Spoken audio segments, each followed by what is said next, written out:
السلام علیکم ورحمۃ اللہ وبرکاتہ۔ تمہارا بادشاہ کون ہے؟ گھوڑا سر پر دوڑتا چلا جا رہا تھا۔ اس پر بیٹھے سوار کے چہرے پر تھکن کے آثار تھے۔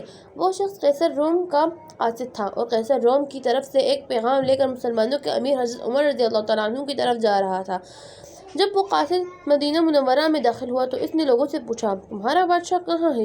میں ان سے ملنا چاہتا ہوں۔ لوگوں نے اس شخص کی طرف دیکھا، پھر بولے، ہمارا کوئی بادشاہ نہیں ہے۔ قاصد نے حیرت سے لوگوں کی طرف دیکھا، مگر مجھے تو قیصر روم نے تمہارے بادشاہ کے پاس ایک پیغام دے کر بھیجا ہے۔ اب تم کہہ رہے ہو کہ تمہارے کوئی بادشاہ ہی نہیں ہے۔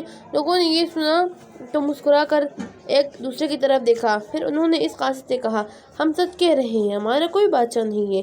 ہاں، ہمارا ایک امیر ہے جو شہر سے باہر گیا ہے۔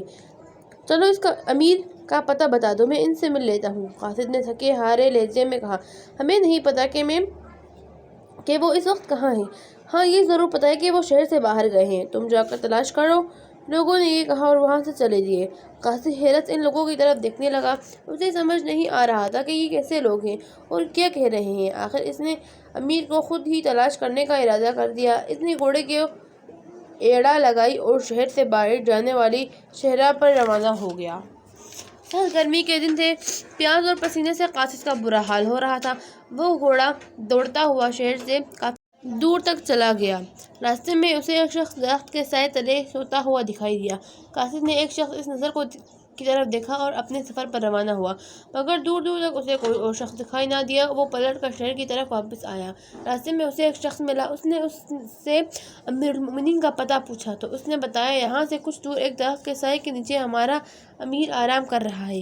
یہ سن کر اس نے گھوڑا دوڑایا اور واپس اس درخت کے پاس آیا جہاں اس نے ایک شخص کو سوتے ہوئے دیکھا تھا۔ وہ گھوڑے سے اتر کر آگے بڑھا۔ اس نے دیکھا ننگی زمین پر ایک شخص سو رہا ہے۔ اس نے اپنے کوڑے کا تکیہ بنا کر سر کے نیچے رکھا ہوا ہے۔ پسینے سے اس کا سارا جسم تر ہے اور پسینے سے زمین گیلی ہو رہی ہے۔ وہ شخص رک گیا اور دل میں کہنے لگا، یہ کیسا بادشاہ ہے کہ جس کے پاس کوئی پہرے دار یا محافظ نہیں، جو اکیلا شہر سے باہر زمین پر آرام کر رہا ہے۔ مسلمانوں کا امیر عادل ہے، اس لیے بے خوف سو رہا ہے۔ ہمارا بادشاہ ظالم ہے، اس لیے وہ خوف زدہ رہتا ہے۔ پھر وہ زیر لب بڑبڑایا، جس قوم کا بادشاہ ایسا ہو اسے کوئی شکست نہیں دے سکتا۔